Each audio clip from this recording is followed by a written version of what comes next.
Welcome to my first mini blog. দেওবাৰ বুলি ক'বলৈহে rest লোৱা কিন্তু একদমেই নহয়। আজি দাদা আৰু মই ওলাই আহিলোঁ বৰনামঘৰলৈ বুলি।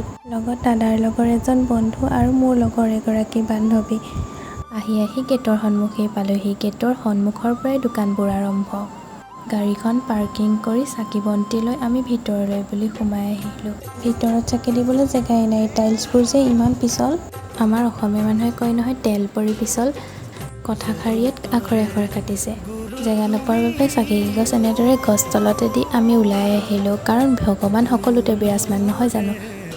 চাকি গছ দি সেৱা কৰিবলৈ বুলি ভিতৰলৈ গ'লোঁ, কিন্তু ভিতৰত মানুহৰ যিহে ভিৰ, মুখৰ দৰ্জাখনৰ পৰাই সোমাব নোৱাৰিলোঁ। ৰোৱা ঠাইৰ পৰাই ভগৱানক সেৱা জনাই তাৰ পৰা ওলালোঁ।